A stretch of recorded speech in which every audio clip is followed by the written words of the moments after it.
Sí, muchísimas gracias por esa presentación. Va a ser complicado llenar las expectativas después de todos estos comentarios, pero voy a tratar. Muchas gracias por la invitación. Me da mucho gusto poder compartir con ustedes, aunque sea un tiempo no muy largo, pero algo. Espero que sea provechoso para todos aquí en Texas.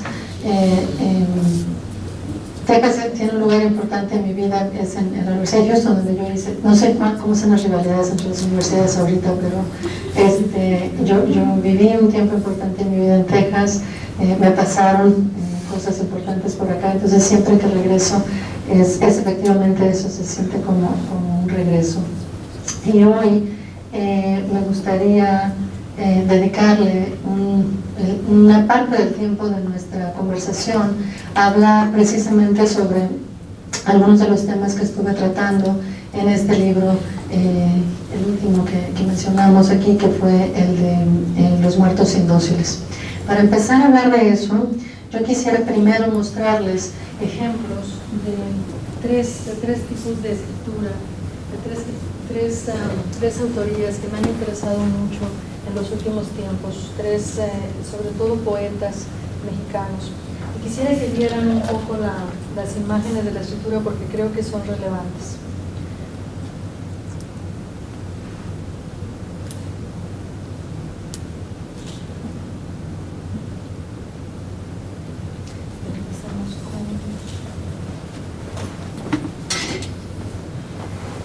Esta es una versión,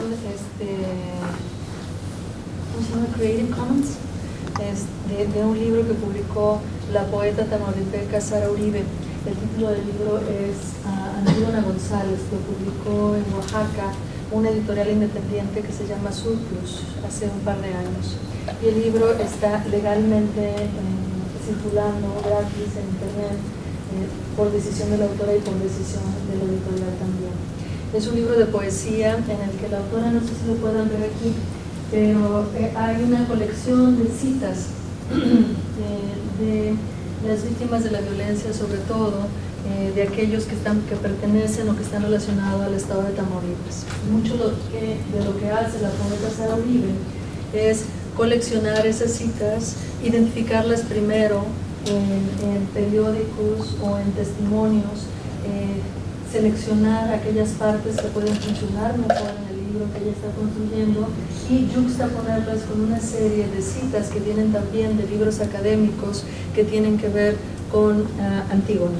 Esta Antígona es definitivamente una Antígona tamaulipeca y es una Antígona que se está enfrentando al enorme reto de encontrar y poder enterrar el cadáver de su hermano. Entonces es un libro donde hay bastantes juegos con la tipografía, hay también un diseño que permite espacios en blanco para la pausa, para el pensamiento, para la comunión también en muchos sentidos. Es un libro reciente, es un libro que en muchos sentidos puede ser descrito como un libro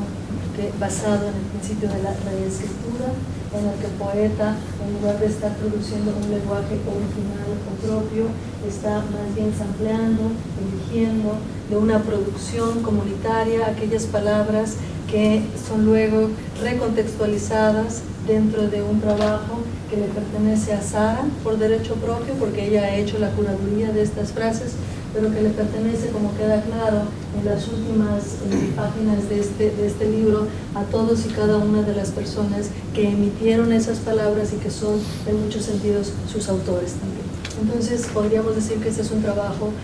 francamente elaborado en coautoría con una serie de autores, digamos, no publicados, inéditos, no prestigiosos, pero cuyos textos y cuya experiencia son parte central de la misma experiencia a la que nos está invitando la poeta Sara Uribe. Ese tipo de trabajo me interesa profundamente en las últimas fechas. Luego les quiero mostrar otro trabajo. Este es un libro de poesía escrito por Hugo García Manríquez, que es un poeta que nació en el estado de Chihuahua, pero que ahora está haciendo un doctorado en Berkeley. Y lo que ustedes pueden ver aquí, el título es el Anti-Humboldt, es una lectura en efecto del Tratado de Libre Comercio. Lo que vemos en grises, que casi no se distingue ahorita, pero que ustedes lo podrían distinguir muy fácilmente en la versión en papel, es todo el lenguaje del tratado, en efecto, todas y cada una de las palabras del Tratado de Libre Comercio, y de ellas, de todas esas palabras, usando un método de excavación, de tachado, Hugo García Manríquez ha elegido algunas, las que están en negritas, que leyéndolas por sí mismas constituyen lo que él describe como una imantación política. Está utilizando este lenguaje austero, este lenguaje, digamos, de los tratados internacionales para hacerlo decir otra cosa, a partir también de una curaduría personal, utilizando palabras que no le son propias, son palabras que están ahí, que son palabras parte del discurso más amplio de la cultura pública, y que él está reapropiándose aquí y desapropiándose, diría yo también, a partir de un método que han utilizado muchos poetas, que no es nada nuevo, la excavación, pero que aquí, por el contexto y por el tipo de textos que está yuxtaponiendo, me parece que adquiere una relevancia estética y una relevancia política también muy importante. Este es un segundo poeta, Hugo García Manríquez. El tercero que me gustaría mencionar ahora, y aquí nada más les dejo su página, es Eugenio Tiselli. Es un poeta que de hecho nació en México, aunque ha hecho gran parte de lo que hace en Barcelona. Y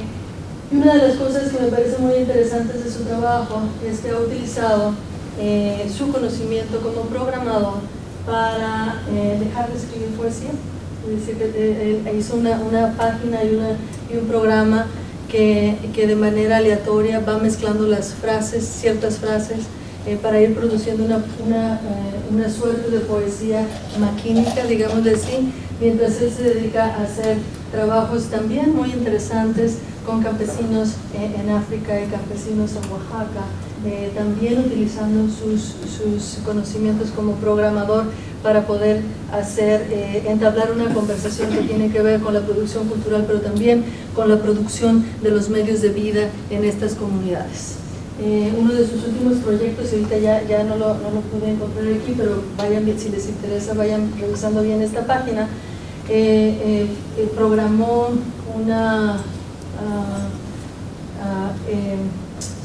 uno de los artículos de la Constitución, cambia, se traduce, se presenta en traducción cada que sube los índices de la Bolsa de Valores de México. Pues cada que eso sucede, a partir de un programa que él creó, una parte del artículo, no me acuerdo ahorita cuál es el artículo, supongo que debe ser el artículo 23, empieza a verse en traducción al inglés. Creo que el comentario es por demás explícito, pero ahí hay una conexión que a mí también me parece culturalmente relevante, estéticamente relevante y políticamente relevante entre procesos de traducción y procesos económicos, en las múltiples maneras en cómo afectan los procesos a través de los cuales creamos textos y cómo también leemos textos, ¿no? Entonces, bueno, les quería mostrar esto y ya no quiero mostrarles nada, ya no me parece. Nada más para que se den una idea del tipo de trabajos a los que me voy a estar refiriendo como trabajos de reescritura,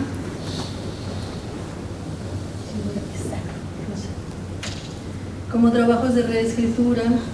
gracias, como trabajos en los cuales nos queda claro algo que yo creo que todos aquellos que hemos escrito sabemos muy bien, pero que a veces no traemos demasiado a la luz,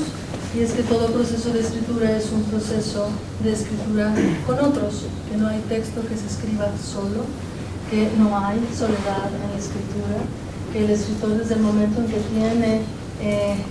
roces con el lenguaje está haciendo uso de un bien común, y que los libros estos que les he mostrado y muchos otros que se están produciendo en la actualidad son libros que hacen de esta relación una relación estéticamente relevante y políticamente relevante en el texto. En lugar de hablar, como se ha hablado mucho, cada que aparecen procesos de reescritura, uno de los fantasmas que primero aparece es un fantasma que tiene que ver con la propiedad. y es con la propiedad material, con la propiedad económica y con la propiedad en el sentido de la buena conducta, que es toda esta conversación que se tiene acerca del plagio y cosas por el estilo, que a mí me parece que es una conversación muy interesante siempre y cuando la podamos tomar, la podamos tener en términos estéticos y en términos de técnicas que los escritores han utilizado por mucho tiempo, pero que el acceso masivo a cosas como la tecnología digital y especialmente el copy-paste han hecho mucho más visibles, mucho más relevantes en procesos de construcción y de elaboración de textos contemporáneos. De eso trata mi escribir con otros, de eso trata este llamado a poner en claro no la propiedad de esos textos que se utilizan, sino algo que me parece mucho más fundamental, algo que no tiene que ver ni con la ganancia económica ni con las buenas conductas, algo que tiene que ver más bien con el trabajo de aquellos implicados en la producción de estas múltiples textualidades que eventualmente forman parte de los libros que, como estos, a mí me parece que expresan, que más que expresar, que encarnan muchas de las preocupaciones contemporáneas, o una de las conversaciones al menos que me parecen más interesantes de los escritores contemporáneos, no solo en México, no solo en el mundo de habla hispana, sino también en muchas conversaciones que se tienen en literaturas, sobre todo en inglés, ¿no? Pues voy a empezar, voy a leer algunas partes porque siento que así podría comunicar mucho más claramente algunos de estos conceptos, pero yo sí quisiera que tuviéramos tiempo para conversar, entonces voy a tratar de resumir tanto como pueda algunas de estas páginas, pero no sé cuánto tiempo le damos después para la conversación. ¿Hasta a qué hora nos tenemos que ir? Antes de las 6:30. Antes de las 6:30, ok, eso creo que nos puede dar tiempo. Entonces, veamos. Comunidad y comunalidad. Se nos ofrece que la comunidad llegue, que nos ocurra algo en común. Eso, a decir del filósofo francés Jean-Luc Nancy, es la escritura. Al definirla así, al colocar en una relación tensa y por venir, dependiendo siempre del otro, se nos ofrece, ha dicho el autor, el acto de escribir y la experiencia de la comunidad. Nancy se inscribe de manera singular en esa larga conversación a través de la cual lectores y autores analizan y cuestionan los lazos que los unen y al unirlos los hacen posible. Carne y hueso, presencia. Después de todo, argumenta Nancy, el escritor más solitario no escribe sino para el otro. Aquel que escribe para lo mismo, para sí mismo o para lo anónimo de la masa indistinta no es un escritor. Insiste, el ser, en cuanto ser en común, es el ser de la literatura. No son pocos los autores contemporáneos a los que les preocupa la relación entre la escritura y la comunidad. De hecho, el interés suele emerger con mayor frecuencia entre aquellos que forman parte de las propuestas más alertas a los cambios que ha ocasionado la revolución digital, así como las más conscientes del contexto de necropolítica dentro del cual se llevan a cabo en la actualidad. Una cosa es enunciar una preocupación, sin embargo, y otra muy distinta es elaborar textos que encarnen esta relación o que contribuyan de manera crítica a este enlace. Una cosa es cierta, lejos ya de la dicotomía que dominó y calcificó mucho de esta conversación a lo largo del siglo XX, los autores de hoy no hablan ya del arte por un lado y del arte comprometido por el otro. Al contrario, el pensamiento que vincula la relación entre la escritura y la comunidad pasa por puentes complejos que involucran tanto a la producción como la distribución del texto, planteando preguntas que más que con la subjetividad atienden a la comunalidad que lo hace significar en cuanto tal, en cuanto texto. Asuntos que hoy por hoy son y siguen siendo de relevancia, y he repetido esto ya como 3 veces, pero creo, de relevancia que es bicéfala, en el cual intervienen los intereses estéticos, pero por eso, por lo mismo, están ahí nuestros intereses políticos también. La definición misma de comunidad, aunque implícita en un buen número de estos estudios, no deja de ser, por otra parte, un mero sobreentendido. Hay una línea de argumentación que va de Benedict Anderson y sus comunidades imaginarias a Gamble y la comunidad que viene, de Maurice Blanchot y su comunidad inconfesable, a Jean-Luc Nancy y su comunidad inoperante. Se trata de un pensamiento que ha dejado atrás cualquier consideración del individuo y que entiende los procesos de subjetivación como activas prácticas de desidentificación, tal y como lo argumentaba Rancière, usualmente involucrando la resistencia contra identidades impuestas por otro para conformar así un estar en común, dinámico y tenso, en todo caso inacabado.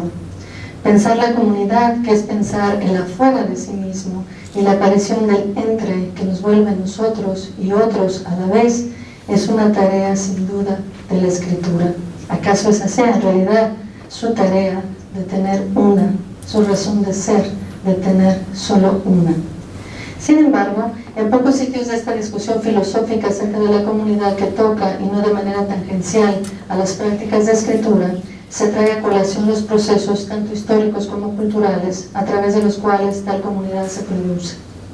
Esta, sin embargo, ha sido una de las preocupaciones fundamentales de una corriente de pensamiento que emerge y cuestiona la comunidad creada y vivida desde hace siglos por los pueblos indígenas de América Latina, especialmente en la así llamada Mesoamérica, dentro de la cual se encuentra el estado mexicano de Oaxaca. El propósito de este texto es, pues, acercar el concepto y la experiencia mije de comunalidad a la discusión que en el mundo occidental europeo explora críticamente las relaciones entre esta y la escritura.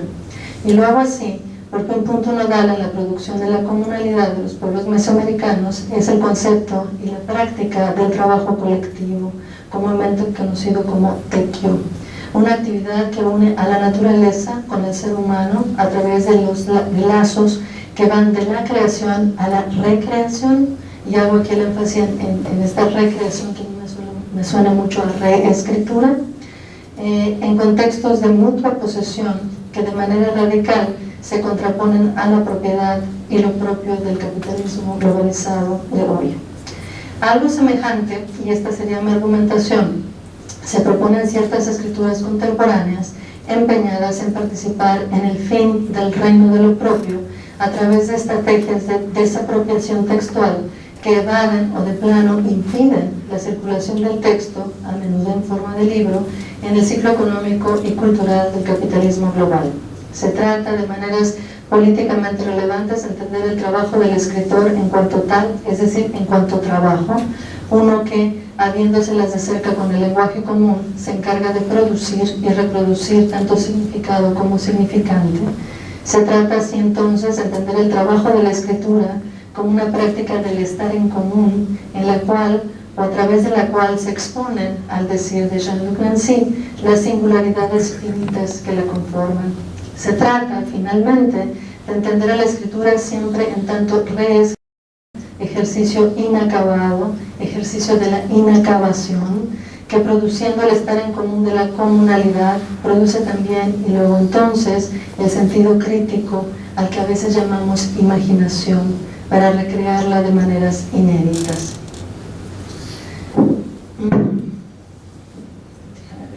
Voy a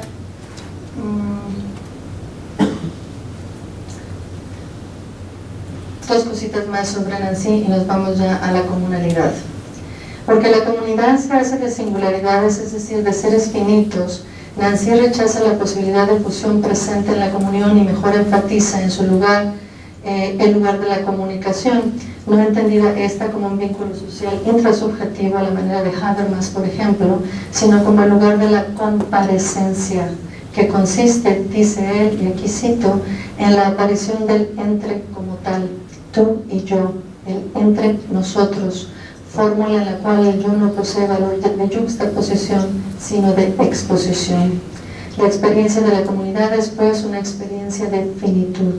y por ello la comunicación que hace la comunidad es su reparto, es decir, su manera de interrumpir o interrumpirse, su modo de suspenderse.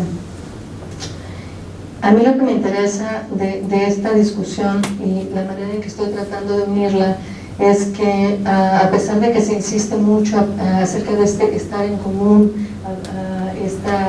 la importancia de la conjugación y la importancia del entre,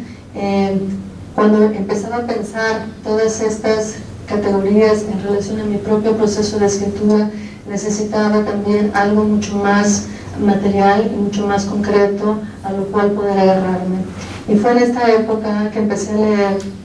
una serie de libros, pero especialmente unos de los antropólogos de la comunalidad, que fueron escritos por antropólogos mijes que habían estudiado en la Ciudad de México, pero que habían regresado y trabajado muy de cerca con comunidades oaxaqueñas, especialmente en Tlahuitoltepec. Los antropólogos de la comunalidad, a quienes también les interesa la escritura, aunque sobre todo la tradición oral, reconstruyen la comunidad, y aquí cito, voy a estar haciendo una serie de citas, como algo físico, a saber, el espacio en el cual las personas realizan acciones de recreación y transformación de la naturaleza, en tanto que la relación primera es de la tierra con la gente a través del trabajo. Además de tener y reproducir una forma de existencia material, la comunidad también responde a una existencia espiritual, formando así ejes horizontales, donde me siento y me paro. 2, en la porción de la tierra que ocupa la comunidad a la que pertenezco para poder ser yo. 3, la tierra como de todos los seres vivos, y ejes verticales. 3, el universo. 2, la montaña. 1, donde me siento y me paro. La comunidad deviene comunalidad, y ahí es la básica diferencia, en base a una serie de características que Díaz denomina como inmanentes. Una relación con la tierra que no es de propiedad, sino de pertenencia mutua, basada además en el trabajo, entendido como una labor de concreción, que finalmente significa también recreación de lo creado. Puesto que el bien común es lo que define derechos y obligaciones, el trabajo que sustenta la producción y reproducción de la comunidad en tanto comunalidad es el trabajo colectivo, gratuito, obligatorio, que se conoce como tequio. Sus variaciones incluyen, vuelvo a citar, el trabajo físico directo, la ayuda recíproca, la participación en fiestas, donde se pone en juego la compartencia de la comunidad, y el trabajo intelectual. Todas y cada una de las formas de ese trabajo colectivo constituyen eso que Nancy denominaba como la inscripción del estar en común, el estar para el otro y por el otro. Por eso todas ellas aseguran un lugar en la comunidad a través de la obtención de respetabilidad, la cual asegura la posibilidad de participar en varias formas de servicio para la comunidad, que son las formas de autoridad local y eventualmente como cabeza de mando en las asambleas comunitarias, donde la organización y el sistema de justicia se llevan a cabo. Regida por la pertenencia mutua más que por la propiedad y sustentada en el trabajo colectivo del cual depende su producción y su reproducción, la comunalidad, acaso lógicamente, sospecha de la capacidad de la escritura para inscribir lo que Nancy llama la comunicación y su reparto. De hecho, dije ya que me estoy refiriendo al trabajo de Floriberto Díaz, me estoy refiriendo al trabajo de Floriberto Díaz en una serie el antropólogo, en una serie un libro que se editó gracias al trabajo de su esposa, y una colección de ensayos que habían estado dispersos en otro tipo de publicaciones, pero el libro se publicó hace apenas 3 o 4 años por la UNAM. Díaz sostiene que una sociedad con lengua hablada parece que es más abierta a los cambios, menos autoritaria y dogmática, con capacidad de crítica, argumentando al mismo tiempo que con la escritura, cito, no se puede expresar todos los sentimientos, ya que la lengua escrita es fría y dependiendo de cada lector un escrito tendrá sentido o no. Luego añade, es la lengua escrita la que refuerza y expresa un alto grado de dogmatismo, autoritarismo y de control de poder, ya que siempre ha sucedido que queda en pocas manos su uso y su entendimiento. Sin embargo, luego de cruentos debates, tuvo que aceptarse que la escritura de las lenguas indígenas aumenta las posibilidades de comunicación entre los hablantes de una misma lengua, puede reforzar la identidad como base de unidad, es decir, la oralidad de nuestros pueblos se reforzaría con la escritura, con la cual se intercambiarían mejor nuestras ideas e inquietudes, superando así la atomización. ¿Acaso como pocos ejemplos, la discusión que se ha llevado a cabo de manera relativamente reciente para producir el mije como una lengua escrita alumbra en el trabajo comunal que da lugar a la escritura? En efecto, no ha sido sino hasta 1983 que en los seminarios denominados como Vida y Lengua Mijes, llevados a cabo en Tlahuitoltepec, que emergió, cito otra vez, la propuesta de escribir de una sola forma todas las variantes de nuestra lengua. Para ello tendríamos que ponernos de acuerdo en un alfabeto lo más amplio posible. Se trata, por supuesto, de un acto, como lo denomina Díaz, de muchos. Se trata además de un acto en la historia y con la historia, donde participan desde misioneros y hablantes del siglo XVIII, junto a promotores culturales y traductores de libros religiosos, especialmente la Biblia, en épocas más cercanas. Se trata, pues, del trabajo de los hablantes de la comunidad y la serie de articulaciones que fueron capaces de establecer con antropólogos y lingüistas, con agencias del Estado y con organismos independientes para crear de esa forma un alfabeto, así como también las formas concretas, localmente determinadas, de su transmisión y su enseñanza. Se trata del largo, dinámico, inarmónico y comunitario camino que la letra escrita recorre mientras se convierte con el paso de la práctica y el uso colectivo en un quehacer cotidiano con la apariencia de ser, en las sociedades ya dominadas por la cultura escrita, algo no solo natural, sino también, acaso sobre todo, individual. Esta disociación, que es histórica y es política, yace en el corazón mismo de una escritura que se percibe a sí misma fuera de la comunidad, como una torre de marfil desde la cual un vigía privilegiado avisora el pasado y el porvenir. Esta disociación que produce la impresión de individualidad, esta autoría genial, es acaso la que atacaba a Ulises Carrión, el poeta mexicano, también cuando hacia las décadas de los 70 se propuso recordar a los escritores su responsabilidad en el proceso entero de producir libros, es decir, en el proceso de producir lengua escrita. Cito, en el arte viejo, el escritor se cree inocente del libro real, aseguraba Carrión, poniendo especial énfasis en la marca de clase, en la marca jerarquizante que conllevaba y conlleva tal decisión. Él escribe el texto, y aquí es interesante que siempre que se habla del escritor que se dice él, ¿no? Que habría que hablar con Carrión también al respecto, pero bueno. El resto lo hacen los lacayos, los artesanos, los obreros, los otros. En el arte nuevo, la escritura del texto es solo el primer eslabón en la cadena que va del escritor al lector. En el nuevo arte, en el arte nuevo del escritor, el escritor asume la responsabilidad del proceso entero. La reescritura, especialmente la reescritura desapropiada, pone de manifiesto y problematiza, de hecho, este proceso entero. Esto que Ulises Carrión ha dicho, junto con muchos otros, ha denominado como esta responsabilidad. Hasta hace no mucho era común preguntarse, en el momento de analizar un texto, y eso supongo que los estudiantes de doctorado lo hacen mucho, lo hacemos mucho, nos preguntamos por el proceso de subjetivación que le da sentido al texto. Con esta pregunta, los analistas más contemporáneos dejaban atrás una búsqueda muchas veces rígidas de inscripciones identitarias de clase, de género, de raza o de generación, para dar lugar a una exploración que sobre todo involucraba, y aquí sigo de cerca otra vez a Rancière, el forcejeo dinámico que emprendía el sujeto en contra de identidades impuestas, un proceso que se conoce como de desidentificación, en términos más caseros de desclasificación. Una poética desapropiacionista invita a hacer ese y sobre todo otro tipo de preguntas, puesto que el texto desapropiado lleva consigo las marcas del tiempo y el trabajo de otros, y es por eso que quería que vieran las imágenes de este tipo de escritura, donde las tipografías y el uso de los distintos colores nos da una idea de esta especie de capas, de capas de propiedad y de capas de producción que van implicadas en estos textos. Puesto que el texto desapropiado lleva consigo es decir, el trabajo colectivo hecho junto con otros en el lenguaje que nos dice en tantos otros y nos dice por lo mismo en tanto comunidad, es solo justo que la pregunta que busca dilucidar el motor que hace significar un texto no solo se refiere a procesos de subjetivación, sino mayormente a estos procesos de comunalidad que le permiten enunciar y enunciarnos por virtud de su existir. Aclaro que estoy utilizando el término de comunalidad, supongo que ya no tengo que aclararlo tanto, porque estoy haciendo énfasis en las relaciones de trabajo colectivo, que ya dije que se refiere a este trabajo de tequio,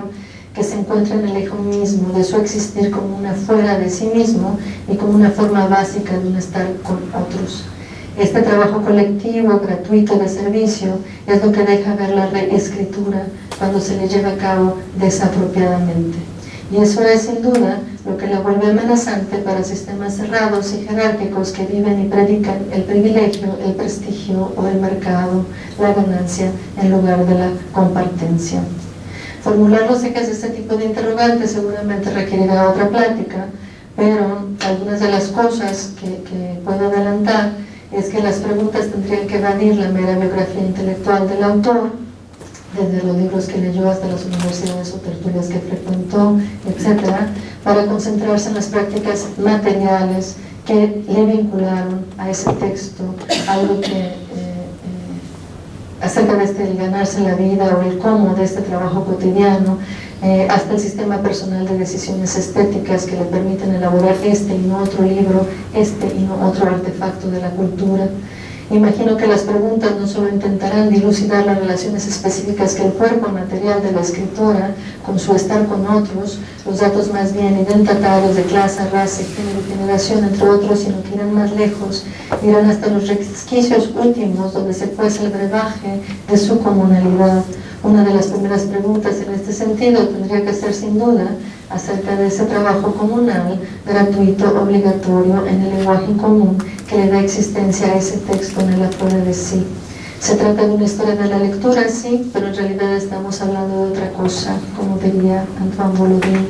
Nuevamente, la pregunta habrá de escapar el terreno de la mera historia de las ideas o de la biografía intelectual. En su lugar, incitará la inscripción de datos de la historia social y de suyo de la historia comunal del libro. Si la lectura, como se ha repetido tanto, no es un acto de consumo pasivo, sino una práctica de compartencia mutua, un minúsculo acto de producción colectiva, entonces en juego estarán no solo los libros leídos, sino sobre todo los libros interpretados, los libros reescritos, ya en la imaginación personal o ya en la conversación, esa forma de la imaginación colectiva. Y aquí habrían de hacerse preguntas que permitan volver visibles las huellas que esos otros han dejado de una forma u otra en las reescrituras y luego entonces en las versiones finales, que es la forma interrumpida del libro mismo. Tengo algunas ideas de cuáles serían esas preguntas, pero bueno, a lo mejor de eso podemos hablar después en la conversación.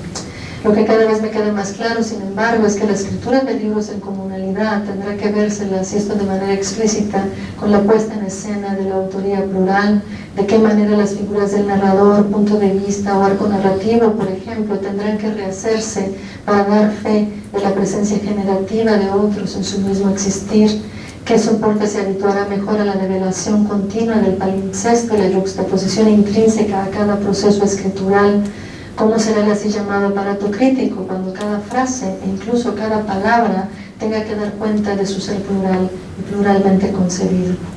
¿Acaso no sería descabellado pensar ahora mismo en libros cuya sección de agradecimientos, el lugar por ahora destinado a reconocer el hacer del otro en la producción del libro, será incluso mayor a, además de estar entreverada con, la sección todavía conocida como el cuerpo del libro?